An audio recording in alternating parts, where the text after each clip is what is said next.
Well, good morning, good evening, good afternoon, wherever it is from around the world that you happen to be joining me for another Moonshot. I trust that you're safe and well. Things have been a little disrupted, and today let me talk to you and share some thoughts on how to stay focused amidst crises that we're experiencing and that you're going to continue to experience in your life.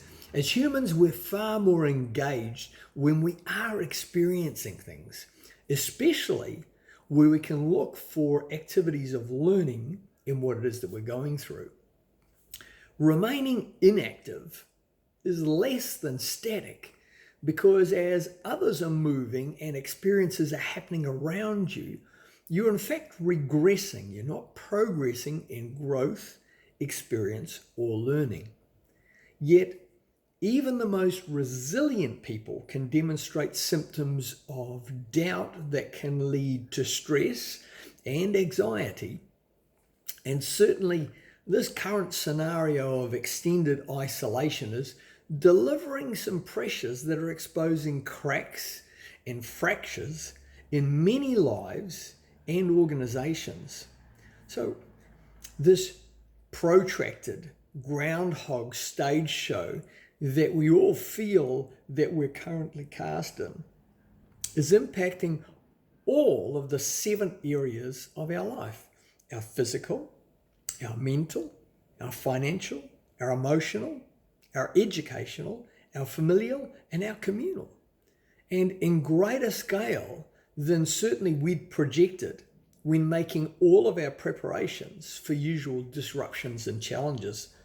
Certainly our present global VUCA environment, where things are clearly understood to be volatile, uncertain, complex, and ambiguous.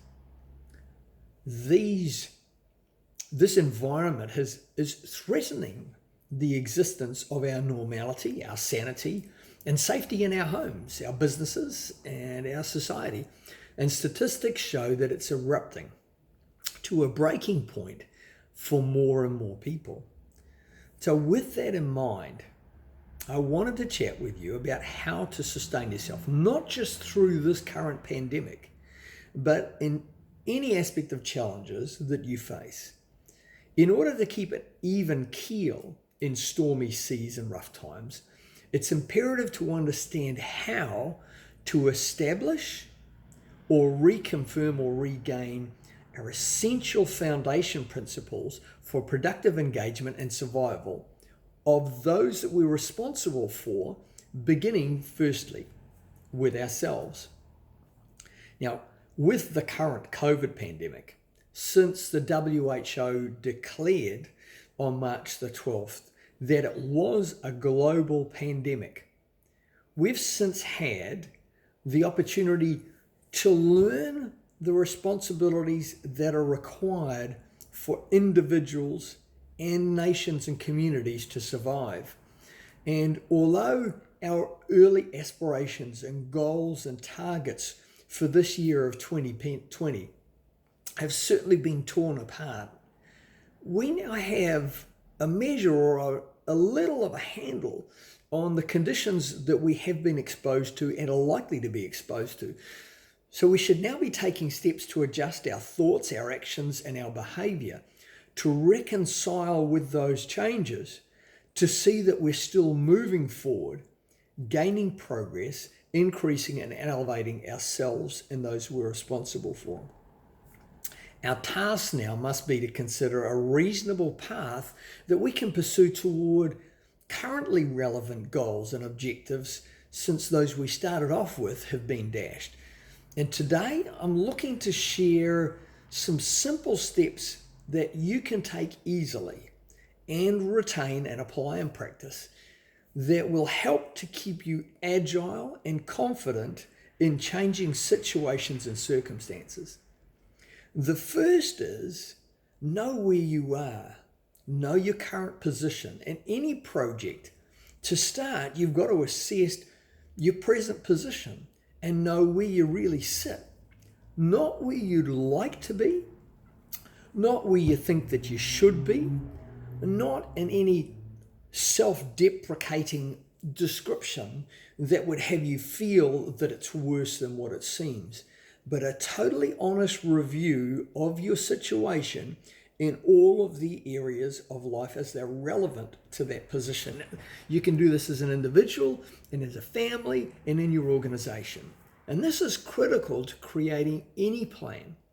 So you must make the time to quietly conduct an exercise like this over a week, say, as you study what is being impacted and how it's being impacted. Then look to involve those in your circle of responsibility to appreciate the totally inclusive team or family position as well. Ask yourself, as you're reviewing this, what deviations then have been introduced by the pandemic or by the situation or the challenge? Have you observed and adjusted to those already? And what strategies have been applied to cope with your and with others' responses? And how have they tracked? The second is, what's your objective? Once you've got your start point, your base, clearly understood, then you now need to identify your end point, where you really want to be. And as John DeMartini says, your vitality and your energy are directly proportioned to the vividness of your vision. So define your end point as clearly as you can by applying the full range of your sensory tools to see, to feel, to smell, to taste, and recognize clearly what that end position is, whilst accepting and adapting to the influence of your current truth. Align any of the goals that you're looking to re-establish now with your clearly identified purpose and values and beliefs to ensure that you and your teams and your family will maintain and can maintain integrity and congruency in the new journey to fulfill these tasks and objectives, even while you're being challenged continuously. Now, with a path that needs to be revised and redesigned, questions that you could ask yourself would include, well, does our purpose need to be reviewed before we even start planning? Are we still looking at the same end objective? What are we showing weakness, or have we experienced weakness in? And what do we need to apply to rectify that? Then how can we best promote our renewed and refined mission to others who can support us or hold us accountable? The third step is identifying your signposts. What do the signposts look like? To begin with an end in mind keeps us focused on the target. Yet we know there will be some curveballs, there will be some hurdles, some obstacles, currently exacerbated by our newly distorted reality. So form a list of these as best you can in order to prepare pertinent and relevant new action steps to apply as you recognize and interrupt these signs and triggers as they reflect on your journey with change as you're expecting it. And on any journey, you're looking for these challenges, you're looking to expect them, and for these signs that will confirm that you're on the right path to your objective, as these are an important element to sustaining the mental strength that's going to be required for you to continue to push forward despite the challenge and the pushback. And given these disruptions that you've identified and you become aware of, ask yourself things like, well, what new processes and systems do we need to introduce to manage and mitigate these risks and challenges? What's the order of the progressive markers or the tasks along this path of our journey as we expect to find them in some sequence? And what internal and external influences are at play? And how can they be monitored successfully so that not only just understanding them, we can retain control of our movement? Fourth is what resources are available to you. Now, no individual or organization truly progresses or achieves without help. And in fact, far more is achieved, and it's far more effective to apply guidance using authorities that are expert in the field that you need help with. And then by implementing the benefits of leveraged resources. So consider the 6 sisters that I use in reviewing. What, when, where, how, why, and who you can apply to increase your efficiency. And the questions that you ask yourself in this step would be, well, who else has overcome this particular challenge or something similar as what I'm facing right now? And what can I learn from the way that they approached it? What areas do I or should I consider getting coaching or help with to elevate the capability, capacity, and efforts that are required? And how can I best support those who I'll be reliant on and looking for help from to achieve our purpose? The 5th and last step is what next, with a transparent perspective on our current reality, a vision of our end objective, strategic mitigations for expected challenges along the path, resources identified and allocated. The concern should always then be that disruption is ever likely. So an equally constant state of agility and presence is going to be necessary as an ingredient for you to sustain a steady and forward progressive movement along the path, again, in the face of resistance, and staying mindful of the VUCA environments and the plausible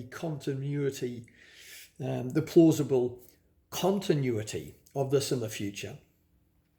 Set yourself the action task towards a short-term goal that you've set as a priority, and then commit to completing it, with a heads-up awareness and a hands-on steady approach monitoring. Ask yourself as you're moving here, as you're going to take this step, what's the first immediately achievable task that we can define? And how will we maintain progress without over-analyzing the factors that are like to be impacting or imposing or reflecting on our movement? And then who can you name to hold you accountable to your purpose and to your goal? Now, from decades of personal experience and discomfort and disruption and adjustment that I've made, I can assure you that if you make the time to follow and apply these simple yet highly effective principles that I've shared with you here today, understanding your reality, identifying your endpoint, addressing the challenges, understanding your resources, and then a task that you can begin to take your first win on, you'll not only find sustained energy and focus on achieving the tasks and objectives that you're setting. This will be not just in spite of challenge, but because of challenge, as only as you push beyond growth, only as you extend yourself, only as you stretch yourself, will you truly grow. And in that, I promise you will be successful in your growth, in your learning, and towards your potential. And do that as you live and as you love what it is that you do, and as you serve others who will in turn reciprocate and bless your life. Enjoy your week ahead and sustain yourself focused through challenges and through crises.